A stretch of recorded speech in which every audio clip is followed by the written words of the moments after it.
You ever wait all day for an Amazon package? You get the delivery notification with a picture uploaded for proof of delivery, and it shows that it was delivered somewhere very clearly not your house. It happens all the time.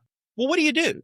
Do you take the loss and forget about it, or do you do what most people would do and go out looking for your package? Well, for one gentleman in York City, Pennsylvania, shortly after locating and grabbing his package, he found himself in handcuffs and being accused of stealing something that actually belonged to him. Let's talk about it.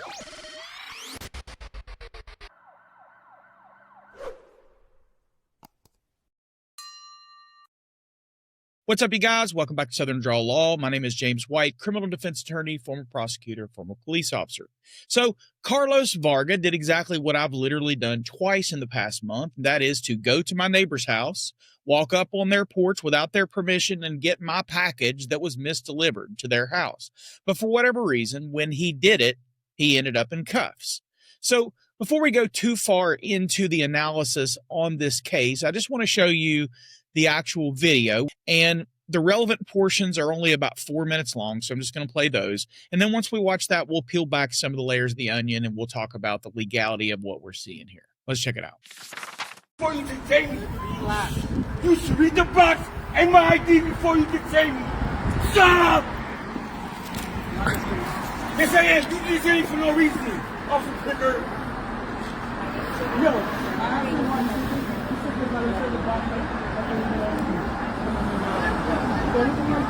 You're hurting me, bro. It's right here at the box.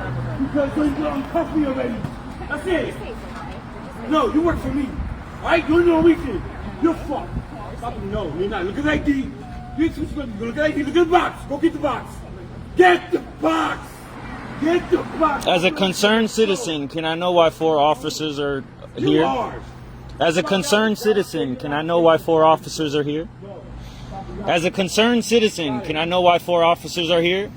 As a concerned citizen, may I know why 4 officers are here? As a concerned citizen, may I know why 4 officers are here? As a concerned citizen, why are 4 officers arresting this individual?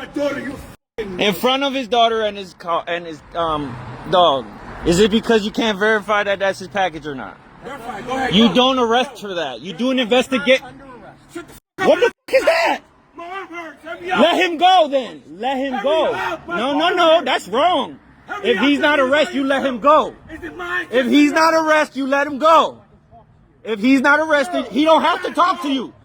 If you found out the information is correct, he don't have to talk to you. How are they going to take you out of the handcuffs? And he's not arrested. Or look. This is why. Is it his?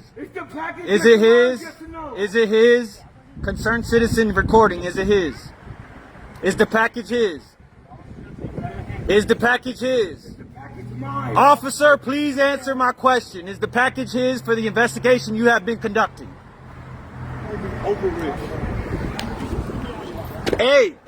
No, no escupen la cara. Hey. Háblalo bien. Háblalo bien. Mira, yo estoy aquí para ti. Háblalo bien. Háblalo bien. Está bien. Are you going to apologize and say that you guys did an incorrect job? Because the box belongs to me. Hey, está escupiendo. Vela eso. Yes, exactly, because that's incorrect. That is incorrect. Let's go. That is incorrect policing right here. They arrested him. You see him handcuffed? You see them about to take him off? Because they thought he stole it. Hold up, my boy. They thought he stole his package. The correct way for cops, the correct way for cops to do an investigation is you stop them, ask them, is that your package? Present the ID, and then you let him go. You don't do this. You didn't ask him that. No, you wasn't, because I was fucking watching. I was watching. That's why I'm recording now. That's cool, but you did the wrong job. Don't lie like that. Police officers lie way too much. Y'all supposed to have integrity. Y'all supposed to have integrity. I was a soldier. I know what integrity is. Y'all don't got it. This was not integrity. There's no integrity here. Mira, no hagas nada. Recoge tu cosa y te vas. Yo tengo el video. Yo tengo el video. Hazlo bien. Can you guys leave him alone? Can you guys leave him alone now? Thank you. I'll help him up. Esto es tu cosa, ¿verdad? Yeah. All right. Ponlo en el busto ahí.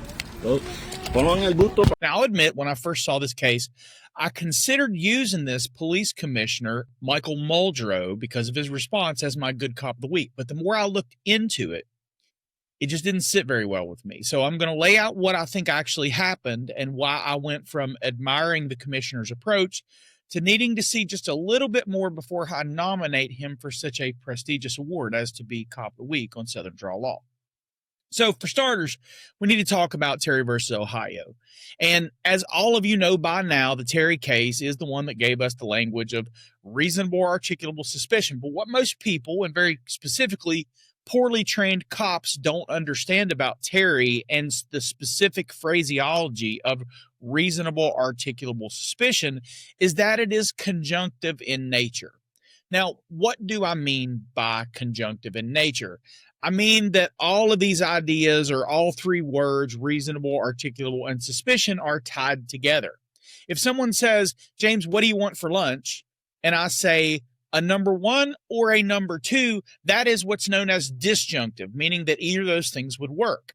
If my answer is I want a number one and a number two, that means that I've given them a conjunctive order, and that correctly completing my lunch order requires that both the one and the two be present. Now, even though reasonable articulable suspicion does not have and or language, it's also offered by the court in modern jurisprudential language as one continuous phrase. And the best way to understand it and how it works is to envision the phrase similar to like a stool, a sitting stool with three legs. So just like a stool, you can kind of rotate it in any direction. It doesn't matter whether you say suspicion and reasonable and articulable and which order you go in, but all three must be present. So for the purpose of this exercise, we'll just mix up the words a little bit and we'll move specifically to the word suspicion. So we start with suspicion, and that suspicion has to be reasonable, and it has to be based on specific facts, right? That's the articulable part. And then all of those things, as a kicker that the court gave us, all of those things have to be taken sort of with the reasonable inferences available to the officer based on what he knew at the moment of the seizure. Now, we didn't know it at the time, but when the court in Terry versus Ohio spoke of specific and articulable facts and reasonable inferences and what the officer knew at the moment, it was paving a linguistic on-ramp to what the courts would later call the totality of the circumstances. And today, that totality of the circumstances standard is baked into every Fourth Amendment analysis involving a Terry detention. Reasonable, articulable suspicion based on the totality of the circumstances, everything that the officer knew and available to him at the moment of detention. It's important to remember that Terry has two parts, the Terry stop and the Terry frisk. And we've talked about this at length. I'll leave some previous videos in the description where I went through the entire opinion and linked this to a couple different cases so that you'll have a full breakdown. But suffice it to say that a Terry stop is where you just stop somebody, and a Terry frisk is when you actually put your hands on them and pat them down for weapons. And you may know that those have two completely different legal standards attached in order to justify each part of it. And that leads us to another groundbreaking jurisprudential shift that came from Terry, and that is the concept of officer safety. The Terry frisk, that is the pat down, was the court's way of codifying the idea of officer safety into Fourth Amendment jurisprudence. The court held that if an officer has reasonable grounds to believe that the person being detained is armed and presently dangerous, the officer may conduct a limited pat-down of the outer clothing to search for weapons. Not evidence, for weapons, and as a precautionary measure for officer safety. The exact language from the opinion was, our evaluation of the proper balance that has to be struck in this type of case leads us to conclude that there must be a narrowly drawn authority to permit a reasonable search for weapons for the protection of the police officer. And this will matter more as we go through the scenario here, but to be clear, a Terry frisk although it is a pat down, is a search under the Fourth Amendment. But because a Terry detention is meant to be brief in nature, it exists to do one of two basic things. It's either A, going to dispel the officer's reasonable articulable suspicion, or B, the officer, while conducting his investigation in the process of doing the Terry detention, will elevate that suspicion into probable cause. Now, I don't want to get too far afield into the Second Amendment stuff, but for a long time, basically from Terry forward until about the last decade, the terms armed and dangerous were treated as a single idea. Courts generally took the position that if a person was known to be armed, even if legally armed, an officer could treat that situation as them being presently dangerous to the officer for the duration of a detention and could lawfully disarm them. But modern jurisprudence has started to push back on that a little bit as courts recognize sort of a different way of looking at the Second Amendment. You got to keep in mind that in places like Ohio and Pennsylvania, where we got Terry and we got Mims, guns were a big no-no back then, specifically handguns. But as courts have sort of recognized stronger Second Amendment protections in modern cases, the circuits are now split. Some have decoupled being legally armed from being dangerous, while others have sort of maintained that traditional coupling that came along with Terry. Now, we don't deal with a weapon here, but it is worth mentioning as an aside because it shows how the Terry framework continues to shape the balance between individual rights and officer safety. Now that we're all on the same page as far as the legal standard, we do have to explore how we got here and what we know. More importantly, what the officer knew at the time that Mr. Vargas was detained. And admittedly, we're short on information here, so we have to assume the risk of making asses of ourselves by assuming. But again, we don't have some information that we could very easily have, and we'll get to that later. But we can take some context clues from what we know. Shortly after the video opens, we can hear Mr. Vargas telling the officers to check the box and check his ID before they detain him. His words, "before you detain me," lead me to believe that the video started very shortly after he was handcuffed. Based on just what he said and the fact that there was an officer at his back who looked like he was in a posture to apply or remove handcuffs, it looked to me like that's what was happening in that moment. He was handcuffing him, and that's usually followed immediately by a pat down, which we also see sort of the remnants of here. But the troubling part of this whole deal is that I truly believe if the guy on the sidewalk were not recording and trying to interact and demand answers from these officers, this interaction would have gone completely differently. I mentioned the Terry frisk for a couple reasons. There are 3 officers here with hands on Mr. Vargas when he is handcuffed, and there are several items on the ground. So the first reason that I mentioned the Terry frisk is that they patted him down, and although we don't know what they knew, I don't believe we have any information here that would justify a pat down. And based on his demeanor, I doubt very seriously that Mr. Vargas gave consent for the pat down. I suspect it was like, hold still, I'm going to pat you down for weapons. But even still, hard to give willful and voluntary consent when 3 cops are laying hands on you and cuffing you up. And then the second reason that I mentioned the frisk is that I noticed that as they were removing cuffs, that Vargas was carrying his daughter's backpack. And it looks to me like there are several items on the ground by his feet that look like they could belong to his daughter. And as they released him, the bystander started to help him pick his stuff up. And it looks to me like they're getting ready to put it back into this backpack. And that leads me to believe that this man was not only briefly detained, but he was fully searched in violation of his Fourth Amendment rights. We have no idea how long this detention happened because, again, he's seized the moment that he stops and submits or they lay hands on him and use force pursuant to the Fourth Amendment. So I have no idea how long before the recording started that he was actually being detained. My biggest issue here is that there's a full minute of pleading by Vargas and the cameraman demanding answers before one of the officers finally decides to go over and check the package. And then nearly 3 minutes later, before they actually uncuff him, after the officer verified that his name was on the package, all the while a female police officer is over here trying to distract his daughter from the gravity of what's happening to her dad before they actually uncuff him. And the thing that helps me know that this was all about ego is this exchange with Vargas and this officer that went over to check the package. Watch the way the officer bows up as he's walking back to Vargas, because Vargas is clearly upset and he's elevating his voice and he's still cuffed. And then When he gets over back to him after he bows up, he doesn't take the cuffs off. He moves in front of him because he's going to lecture him. He's basically saying, you're going to sit here and listen to me because you have no other choice. And I don't know what's said. I'm sure it's just your regular cop-splaining and victim blaming, but I have to assume it went something like, look, man, if you would have just stopped and complied and told us what we wanted to know, you wouldn't be here right now. You're in cuffs because of your actions. Something along the lines of that, right? Sounds a lot like, well, if you had just given me your money or given me access to your whole body like I wanted, I wouldn't have had to take it from you. See how those things are the same? The victim blaming sort of narcissist playbook that always accompanies this sort of interaction. Keep in mind, this guy at most committed civil trespass.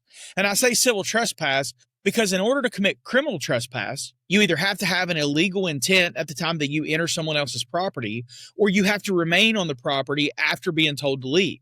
And for civil trespass, all you have to do is physically invade the property of another. He didn't and could not have committed a crime by briefly stepping onto the property of another person to retrieve his package. So what we really need to do here is to look at whether all three legs are present on the stool that is a foundation for a proper Terry detention. So we know the frisk, unless consented to, is likely a violation. And certainly if they searched his backpack without consent, that's another separate violation. But what about the original detention? And here's where the average officer's understanding of Terry really falls on its face.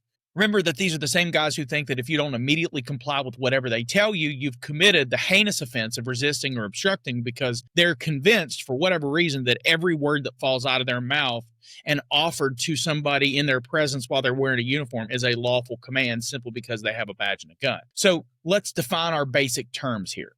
Suspicion is basically a subjective belief by the police officer that something is wrong with what Vargas is doing. Is it suspicious to be walking up to a porch, grab a box, and keep walking? In the abstract, yes, it absolutely is.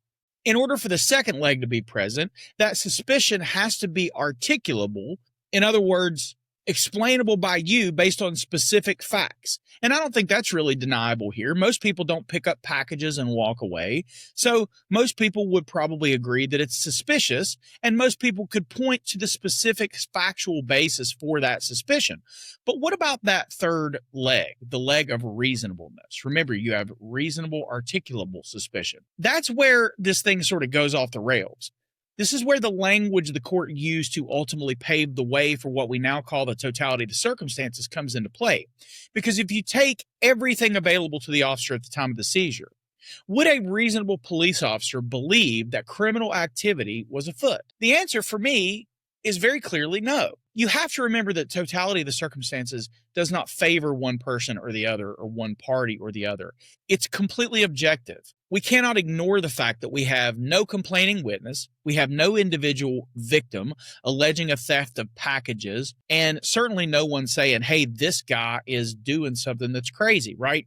These officers had no information as to who Vargas was, where he lived, who lived at the address, and what the context was. But that's not really what seals their fate in my estimation. To me, it's the little girl. Again, totality of the circumstances. You can't ignore any one part just to justify what you're doing. You can't ignore the fact that you need all of the puzzle pieces in order to build the totality of the circumstances. So you have to ask the question, is it reasonable to believe, would a reasonable police officer similarly situated believe that a guy walking around a neighborhood wearing a pink backpack and accompanied by his very young daughter who also has her dog on a leash would walk onto a stranger's porch, pick up a box that's as wide as the front part of his body and almost as tall, and attempt to walk away with a package that belonged to someone else? And do it in such close proximity to uniformed police officers on extra patrol such that they could grab him and detain him? I think the answer is a resounding no. It would be reasonable for them to say, hey, man, I'm not accusing you of anything, but, we've had a bunch of complaints about people stealing packages. Just want to make sure that package is yours. Would you mind, letting me see it? We've had a lot of thefts in the area, blah, blah, blah, blah, blah. We just want to make sure everything's on the up and up. Any police officer in 2025 should know that Amazon packages, especially as the holidays approach, are routinely delivered to incorrect addresses. Now, I just use that fact because it favors Mr. Vargas, but there's also a fact that favors the police's position here, and that is that there's also a bunch of people who are porch pirates around this same time of year. But neither of those two pieces of information, if you consider the totality of the circumstances, are more important than the other. The totality of the circumstances requires the balancing of all available information, not just what makes you suspicious of what Mr. Vargas is doing and not what you pick and choose in order to justify your actions. So I believe the lack of reasonableness of the original detention and whatever period of time lapsed between the time that the recording started and the 3-minute extra delay for lecturing when the officer clearly knew that he was wrong removes the third leg of the stool and renders this detention unconstitutional from the outset. So I say that to say, if Mr. Vargas or anyone who knows Mr. Vargas happens to see this, I'll leave my email here on the screen. Somebody shoot me an email and I'll send over the contact information for my buddy who litigates 1983 cases in Pennsylvania. I can't guarantee you that he'll take your call or take your case or give you a consult or anything like that, but I can at least make the introduction and let you know who he is, and maybe you can help me fill in some of the context gaps so I can do an update for the audience. In closing, I mentioned towards the beginning of this video that I initially wanted to praise the police commissioner, Michael Muldrow, for his response to this incident. That is because I say all the time that the leaders of these departments could avoid many lawsuits altogether if they would just take responsibility for their actions and apologize. So I initially thought, man, that's good leadership. That's how you do it. You get out in front of it, you apologize, and the plaintiff likely never even becomes a plaintiff. But there was something about the commissioner's statement that just didn't sit very well for me. So I just want to say that I'm still open to that position, that this is good leadership and I could be wrong, but I have more questions. I'm still suspicious that maybe there's some manipulation going on because he put out a statement, and I'm going to read it and do some comments along the way as I work my way through it. But this is what he said. Once again, I'm responding to community concerns. I inquired with my leadership team and began conducting an initial review of the situation. Earlier today, around 4 p.m., my officers were conducting increased patrol in the West Market, Hartley, and Penn Street area in response to an increased number of complaints of vagrancy, drugs, prostitution, open lewdness, public drunkenness, package thefts, property damage, and other suspicious activity. All that means, guys, is that he had more officers than he normally would have on an extra patrol in what they'll later call, if they're sued, a high crime area, because that's another buzzword that they like to use. But pay attention to the framing because he is a very talented communicator. His statement continues. When they observed an individual walk up, remove a package from a porch, and walk away. Being proactive, as I've always asked of myself and my people, officers subsequently engaged the individual and began questioning and investigating a suspected package theft. During this encounter, while trying to gather information, determine the ownership of the package, and make reasonable attempts to prevent the suspected theft, the individual escalated and was temporarily detained for safety, while officers continued to investigate. Now, I think what he's saying is that Mr. Vargas was upset, and because he was being loud, they decided to handcuff him. You know, if you have a right to detain him and he's being loud and your detention is legal, then handcuffing him is okay if you can articulate that it's for safety. But where you don't have a legal right to detain him in the first place, that's not going to fly. Once calmed, officers were able to identify the individual as the proper owner, at which time he was released without further incident. Well, here's the problem. He was not calm when he was released, and the entire 4-minute period of time that we saw, he was not calm the entire time. The only reason he was released is because the guy was recording, and it was very obvious that there was no reason for him to be in handcuffs, and the reason he was upset is because he was in handcuffs. There wasn't anything that we saw in his behavior that changed from the time that we believe the handcuffs went on until the time that the handcuffs went off, except for the fact that it was no longer tenable for the officers to keep him detained because they very clearly knew that he was the person who owned the package. So I just don't buy that. And the way the statement reads, it makes it sound like it was immediate, and it took 4 minutes. It was not immediate. While 8 out of 10 of these encounters are resolved quickly and without issue, there are such occasions when the exchanges are more escalated, more than we'd like them to be, and times when police are incorrect. Notice he didn't make mention of which he was referring to. Is this a time where things are more escalated than we'd like them to be, or is this a time when police are incorrect, or both? He didn't elaborate, right? He left it open. Very talented communicator. On this occasion, it's understandable that the individual was upset, as he knew he was in fact in the right, while my officers, acting on reasonable suspicions in accordance with the law, policy, and good faith, did not. With that said, as they were serving under my authority, I take full responsibility, and I would like to apologize for the inconvenience caused. While it will always be my intent to promote a safer community, responding to community complaints and concerns to the best of our ability, the last thing we want to do is make our residents and visitors feel less than secure in their own persons. With all that said, understanding these officers were doing their best with a goal they had to accomplish and the limited information they had to work with, I accept full responsibility for the situation and their actions, as it is my duty to continue to weigh the needs of this community versus the intrusion and inconvenience caused to individuals. As always, thank you to everyone who brought this matter to our attention. A complaint has been filed, and the matter will still be thoroughly reviewed and addressed accordingly, and we'll all be better for it. Respectfully, Muldrow. Here's my issue and why I'm still suspicious of the statement of accountability. For one, he's saying he's taking full responsibility, but he's also saying that based on what he saw, he believes his officers were working on good faith within policy and within the law. I could be convinced that I'm wrong about the manipulation part of it. But my question is, where's the body cam? He talks about 8 out of 10 cases. Well, 10 out of 10 times, when the cops think they're right and they think the person they're dealing with is the cause of the escalation, they release the video.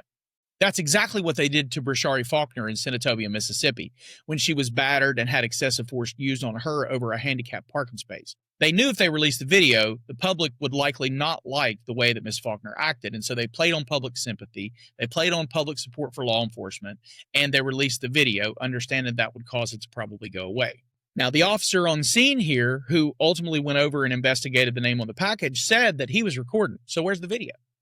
The commissioner here has framed this beautifully, and I do give him credit where credit's due. This will likely blow over because of the way that he framed it.